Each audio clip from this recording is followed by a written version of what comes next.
Ce que le président Vladimir Poutine et Kim Jong-un viennent de faire va faire réfléchir les Occidentaux. Le secrétaire d'État américain a même réagi, il a dit que ce qui vient d'être fait doit préoccuper tout le monde au plus haut point. Bonjour et bienvenue, c'est Martin, vous êtes sur MRT. Likez cette vidéo et partagez-la au maximum pour nous soutenir. Il y a quelques jours, le président Vladimir Poutine était en Corée du Nord pour une visite officielle. Après 24 ans, le président Vladimir Poutine a décidé de faire une visite officielle en Corée du Nord. C'est dans un contexte de tension, de conflit entre la Russie et l'OTAN et l'Union européenne aussi. On signale aussi que la Corée du Nord est dans cette situation. Ça fait des années qu'il vit sous sanction de l'Union européenne, de l'OTAN, des Américains, tout ça. Donc, disons qu'ils traversent tous la même situation. Et je crois en juillet 2023, le président nord-coréen Kim Jong-un s'était rendu en Russie.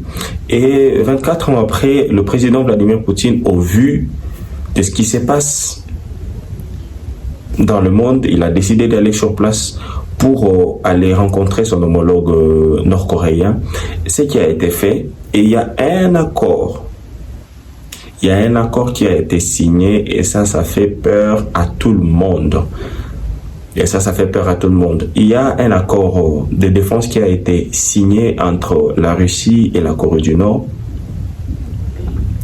Donc cet accord stipule qu'ils doivent se défendre mutuellement en cas d'agression. Vous comprenez ce que ça veut dire?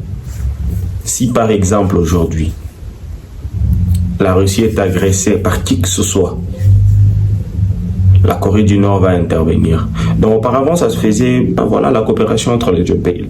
La coopération entre les pays, comme ça se fait, comme d'habitude. Mais là, c'est signé, c'est acté. C'est acté entre la Corée du Nord et la Russie. Il y a des accords maintenant de défense mutuelle.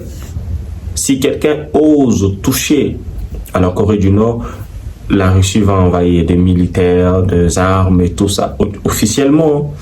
Et ça ne se fera plus d'une manière officieuse parce que là, par exemple, sur le plan armement, lorsque la Corée du Nord a envoyé des obus à la Russie, c'était des choses officieuses et voilà, personne ne veut en parler de tous les deux côtés. Mais là, c'est signé, c'est acté. Ils ont droit de se soutenir mutuellement et je sais que peut-être les Nations Unies reconnaissent cela et voilà, peut-être dans leur texte, les pays ont cette permission de signer des accords de défense mutuelle avec le pays de son choix. Donc là, très clairement, on entre dans une nouvelle phase et cela va faire réfléchir les Occidentaux qui vont sûrement reculer, je le crois.